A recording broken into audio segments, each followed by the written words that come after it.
আজকে আমাদের গতকাল এবং আজ 4 তারিখ এবং 5 তারিখ দুদিনই আমাদের পশ্চিমবঙ্গের সমস্ত ব্লকে এবং ওয়ার্ডে এই মিছিল করার ঘোষণা করেছিলেন আমাদের জননেত্রী মমতা বন্দ্যোপাধ্যায়। করিমপুর ব্লক তৃণমূল কংগ্রেসের উদ্যোগে হলো বিক্ষোভ প্রতিবাদ মিছিল। কেন্দ্র সরকার ওষুধের দাম বাড়িয়েছে, তারই প্রতিবাদে আজ করিমপুরে বিক্ষোভ সমাবেশ করে তৃণমূল কংগ্রেস। করিমপুরের কিষাণ মান্ডি থেকে শেষ হয় করিমপুর পুরাতন বাসস্ট্যান্ড এসে এই বিক্ষোভ মিছিলে উপস্থিত ছিলেন করিমপুরের বিধায়ক বিমলেন্দু সিংহ রায় এবং করিমপুর 1 নম্বর ব্লক তৃণমূল কংগ্রেসের সভাপতি আশিস চ্যাটার্জি। আন্দোলন জারি রাখবো, কারণ আমাদের রাজ্যের মুখ্যমন্ত্রী মহিলা এবং তার নির্দেশে প্রত্যেকটা কর্মসূচি আমরা পালন করে থাকি এবং মহিলারা সমপদের সঙ্গে সাহায্য করে। যুব সভাপতি সৌমিক সরকার, জেলা পরিষদ সদস্য তরুণ সাহা এবং অনুভা মুখার্জি। অঞ্চলে তৃণমূল কংগ্রেস প্রায় 2000 লোক হয় এই মিছিলে, এমনই দাবি তাদের। আর সেই চিত্রই ধরা পড়লো আমাদের সংবাদ মাধ্যমের ক্যামেরায়। এই যারা মাদার এবং যুব যে সভাগুলো করে বা যে আন্দোলনগুলো করে, মহিলারা সবসময় তাদের পাশে থাকে। আর আমরা জানি যখনই একটা বিরোধী সরকার, আমাদের মোদী সরকার এবং আমাদের যে প্রধানমন্ত্রী ভারতের, যখনই একটা আমাদের অন্যায়ের করেন, সেই প্রতিবাদ কিন্তু প্রথম আমাদের মুখ্যমন্ত্রী মমতা ব্যানার্জি করে থাকেন এবং আমাদের রাজ্য থেকে, বাংলা থেকেই প্রথম সেই আন্দোলনটা উঠে আসে। বিগত দিনে আপনারা দেখবেন পেট্রোল, গ্যাস এবং বিভিন্ন ক্ষেত্রে যখনই কোনো আমাদের মুখ্যমন্ত্রী মমতা বন্দ্যোপাধ্যায় সবার প্রথমে সরব হয়েছেন এবং আমরা পথে নেমেছি এবং আজকেও সেটা তার একটা কর্মসূচি এই ভারতের প্রধানমন্ত্রীর বিরুদ্ধে বলতে পারেন এবং আমাদের মুখ্যমন্ত্রীর নির্দেশে এই কর্মসূচি। আমি অনুভা মুখার্জি, জেলা পরিষদ সদস্য, জেড-বি-4। পৃথিবীর 3 ভাগ জল 1 ভাগ স্থল, তাই পানীয় জলের অভাব নেই। কিন্তু বিশুদ্ধ পানীয় জল একটাই, বৃষ্টি অ্যাকোয়া। প্রতি ফোঁটায় আনে তৃপ্তি, মেটায় তেষ্টা। বৃষ্টি অ্যাকোয়া, বিশুদ্ধ পানীয় জল। আমরা আমাদের ব্লকে আমাদের যে জেলা নেত্রী এবং জেলা সভাপতি মাননীয় মহুয়া মৈত্র ম্যাডামের নির্দেশে আজকে করিমপুর 1 নম্বর ব্লক তৃণমূল কংগ্রেসের উদ্যোগে আজকে আমরা এই মিছিল করলাম। যে অত্যাবশ্যকীয় যে ঔষধ ছাড়া মানুষের প্রাণ বাঁচে না সব ক্ষেত্রে, এবং সাধারণ প্যারাসিটামল যেটা সবথেকে গুরুত্বপূর্ণ, এবং প্রেশারের ওষুধ, সুগারের ওষুধ, যেগুলো একেবারে জীবনদায়ী, যেগুলো সব সময় দরকার, সেই ওষুধগুলোর দাম যেভাবে বিজেপি সরকার এবং ড্রাগ কন্ট্রোল কোনো রকম কন্ট্রোল না করে যেভাবে দাম বাড়িয়েছে, মানুষের জীবন দুর্বিষহ হয়েছে, তারই প্রতিবাদে আমাদের আজকের এই মিছিল। মোদী সরকার বারংবার পেট্রোল, ডিজেল থেকে শুরু করে বারংবার ওষুধের দাম বাড়াচ্ছে। একমাত্র কি মোদী সরকার খামখেয়ালিপনা করে চলছে দেখে মনে হয়? আমার মনে হয় মোদী সরকারের এটা খামখেয়ালিপনা, কারণ তাদের এই দল চালাতে গেলে প্রচুর টাকার প্রয়োজন হয় এবং সেই টাকা সংগ্রহের একটা উপায়, সেই উপায়গুলো এই যে ওষুধের দাম বাড়িয়েছে যে বড় বড় কোম্পানিগুলো, সেই কোম্পানিগুলোর সঙ্গে আমাদের মনে হয় তাদের একটা গোটা প্ল্যান আছে, যে সেই প্ল্যান থেকে তারা কিছু টাকা তাদের পার্টি ফান্ডে দেয়, এর জন্য ওষুধের দামগুলো বাড়তে পারে। আর তাছাড়া আরেকটা আমাদের দাবি রয়েছে, যেটা আজকের মধ্যেও ছিল, যে ভেজাল ওষুধ। আপনারা জানেন যে আমরা কোন ওষুধটা সঠিক সেইটা নিয়ে সাধারণ মানুষ আজকে বিভ্রান্ত, কোন ওষুধ ভালো কোন ওষুধ খারাপ, সেটা নিয়েও আমাদের আজকের মিছিলের মধ্যে একটা বক্তব্য রয়েছে। আমাদের এই আন্দোলন আপাতত যে 2 দিন ছিল চললো, এবং এই আন্দোলন যতদিন পর্যন্ত এই ঔষধের দাম না কমাচ্ছে ততদিন পর্যন্ত আমাদের এই আন্দোলন চলবে এবং এই আন্দোলন আস্তে আস্তে বাড়বে। আমরা প্রত্যেকটা অঞ্চলে বুথে এই আন্দোলন ছড়িয়ে দেব। বিষয় হয়তো সেটা ঘটনা ঘটেছে, আমরা যারা এটা গিয়েছে আমরা তাদের প্রতি অত্যন্ত দুঃখিত। আমরা তাদের পাশে আছি, তাদের পাশে আছি এই কারণে যে এটা যেহেতু কোর্ট জাজমেন্ট করেছে, সেই বিষয়ে আমাদের এই মুহূর্তে বলার কিছু নেই।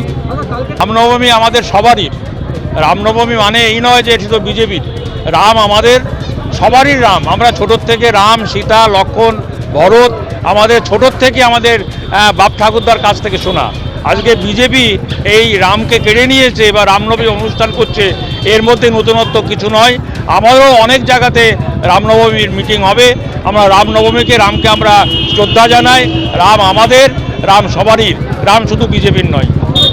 আগে ওয়াকফ বোর্ড দেখভাল করতো মুসলিম সম্প্রদায়ের মানুষজন, সেখানে এমন কি ঘটলো যে মোদীকে রাজনীতি করে সেখানে অন্য সম্প্রদায়ের লোককে বসাতে, এই বিষয়ে আপনার আসলে ভারতবর্ষে ইতিহাসে 14 সালে ক্ষমতায় আসার পর মোদি যেভাবে জনবিরোধী নীতি জনবিরোধী বিল পাশ করেছে তা ন্যাক্কারজনক। বিশেষ করে যে আমরা ওয়াকআপ বিল দেখলাম, সংশোধনী বিল, রাত্রে 3টে পর্যন্ত অধিবেশন চলার পরে সেটা পাশ করেছে ধনী ভোটের মধ্যে দিয়ে। এটা ভারতবর্ষের প্রত্যেকটি ভারতবর্ষের কাছে একটা কালো দিন হিসেবে পরিচিত হয়ে থাকবে সারা জীবন। এর প্রতিবাদে সারা ভারতবর্ষ উত্তাল। আজ শুধু মুসলিম সম্প্রদায়ের মানুষ নয়, শিখ থেকে শুরু করে বৌদ্ধ সম্প্রদায়, হিন্দু ভাইরা সবাই পথে নেমেছে এই বিলের প্রতিবাদে, অর্থাৎ এই বিলটাকে প্রত্যাহার করতে হবে। আসলে এতকাল থেকে আমরা দেখেছি সংবিধান স্বাধীনতা পাওয়ার আগেই এই বিল ছিল, পরবর্তীকালে কিছুটা সংশোধন হয় স্বাধীনতার পরে, এবং 50-এর দশকে এই বিল পুরো সংশোধনী হয়। সেই বিলে ছিল যে মুসলমানদের দানকৃত সম্পত্তি, যেটা ওয়াকআপ নামে পরিচিত, সেটা ভারতবর্ষের বিভিন্ন উন্নয়ন খাতে ব্যয় হতো। আমরা দেখেছি এইগুলো মুসলমানরা দেখভাল করত। হঠাৎ এই ব্যাপক পরিমাণ, তারা বলছে প্রায় 9 লক্ষ কোটি যে সম্পত্তি আছে, এই সম্পত্তিটা এখানে হিসাব যেটা করেছে 2 জন করে হিন্দু অপারেটর ঢুকে দেওয়া হয়েছে, এবং যেটা ওয়াকআপ বোর্ডের হাতে ছিল ক্ষমতা, সেই ক্ষমতা পুরো ডিএমের হাতে চলে গেছে। ভয়টা এই জায়গায়, অর্থাৎ মুসলমানের সম্পত্তি যারা মুসলমানের উন্নয়নের জন্য মুসলমান ভাইরা দান করেছে, সেই সম্পত্তিতে হিন্দু প্রতিনিধি প্রবেশ করা, এবং যেখানে ওয়াকআপের প্রেসিডেন্ট বা ওয়াকআপ বোর্ডের হাতে, ডিরেক্টরের হাতে ক্ষমতা ছিল, সেই ক্ষমতা ডিএমের হাতে আসা মানেই আমরা দেখতে পাচ্ছি এখানে মুসলিমদের যে দানকৃত সম্পত্তি সেটা ক্রুক করার একটা অপচেষ্টা ছাড়া আর কিছুই নয়। এখানে আরেকটা বলার আছে, আমাদের পাশাপাশি মুসলিম ক্ষেত্রে শুধু নয়, হিন্দু ভাইদের ব্যাপক সম্পত্তি আছে। যেমন দক্ষিণ ভারতে আমরা যতগুলো হিন্দু মন্দির দেখি, সেই মন্দিরে কোটি কোটি টাকার সম্পত্তি আছে। সেই হিন্দু বোর্ড বা বৌদ্ধ বোর্ড বা শিখ বোর্ড, এখানে কিন্তু অন্য কমিউনিটির লোক ঢুকতে পারে না। তাহলে যদি আজ হিন্দু ভাইদের বোর্ডে যদি মুসলিম বা শিখ ঢুকতে না পারে, যদি শিখের বোর্ডে যদি বৌদ্ধ বা মুসলিম বা হিন্দু ঢুকতে না পারে, তার যেটা মুসলিমদের অটোনোমাস বোর্ড ছিল, যে মুসলমানের উন্নয়ন জন্য বোর্ড ছিল, সেই বোর্ডে কালেক্টরকে ঢুকানো, 2 জন করে হিন্দু প্রতিনিধি ঢুকানো, এবং সেই সঙ্গে আরও কিছু হাত বেঁধে দেওয়া হয়েছে। 5 বছর ধর্ম পালন করতে হবে, এই ক্লজ জুড়ে দেওয়া হয়েছে। ফলে এটা জনবিরোধী, এটা ভারতবর্ষের মুক্তিকামী মানুষ, সংবিধান বিরোধী। সংবিধানে যে আমাদের ফান্ডামেন্টাল রাইট, সংবিধানে যে মৌলিক অধিকার দেওয়া আছে, এই মৌলিক অধিকারের পরিপন্থী। অর্থাৎ সংবিধান আমাদের বলছে we are free to exercise their own religion. এই ক্ষেত্রে সংবিধানের যে 25 থেকে 26 ধারাগুলো, এই ধারা বিরোধী এই বিল। সুতরাং এই বিলকে আমরা অপোজ করছি, এবং আমরা এর বিরুদ্ধে আন্দোলন করতে শুরু করব। মমতা বন্দ্যোপাধ্যায় বা আমাদের জেলা সভাপতি আদেশ করলেই আমরা ব্যাপক আন্দোলন শুরু করব এই বিল সম্পর্কে। কিন্তু আমরা দেখেছি পার্লামেন্টের ভিতরে এবং পার্লামেন্টের বাইরে তৃণমূল কংগ্রেসের যারা সংসদ আছেন, আমাদের মহামাত্র মহাশয় আছেন, বিলের বিরুদ্ধে তারা বক্তব্য রেখেছেন, এবং আমরা বিলের বিরুদ্ধে সবসময় আছি। আমার পরিচয়, আমি ব্লকের সহকারী সভাপতি, আর পার্টির পরিচয় হচ্ছে আমি ব্লকের সংখ্যালঘু সেলের ব্লক সভাপতি। নদিয়ার সবথেকে বড় English medium school JRS public school, প্রায় 35 বিঘা জমির ওপর গড়ে উঠেছে বিশাল ক্যাম্পাস। নার্সারি থেকে শুরু করে উচ্চ মাধ্যমিক, ITI college, law college, BEd college, ভর্তি চলছে। JRS public. আপনি কোথায় ইনভেস্ট করবেন, কেন করবেন, বুঝতে পারছেন না তো? সঠিক গাইডলাইন পেতে আজই আসুন নদিয়ার চাকদাতে নিবেদিতা প্রাইভেট লিমিটেডে। Nivedita private limited, marketing and distribution service. Balcony বা সিঁড়ির রেলিং, মডিউলার কিচেন বা ড্রয়িং রুম, এক কথায় আপনার স্বপ্নের বাড়িকে করে তুলুন আরো সুন্দর। Chakda ply centre, gorgeous look বা কোয়ালিটি সবেতেই number 1। Chakda ply centre, Chakda ply centre, KBM, Chakda, Nadia. হোমওয়ার্কটা করেছো? হ্যাঁ স্যার। এ বাবা, ভুল করেছো কেন? চোখে কেমন ঝাপসা দেখছি, লিখতে আর পড়তে খুব সমস্যা হচ্ছে। চাকদার মডার্ন অপটিক্স থেকে ভালো চোখের ডাক্তার দেখিয়ে নাও। প্রতিদিন প্রকৃত চোখের ডাক্তার ও দৃষ্টি বিশেষজ্ঞ মডার্ন অপটিক্স, চাকদহে। স্যামসাং, জিও, রিয়েলমি, নদিয়ার একমাত্র অথরাইজড ডিস্ট্রিবিউটর ঘোষ কমিউনিকেশন, থানার মোড়, চাকদা, নদিয়া।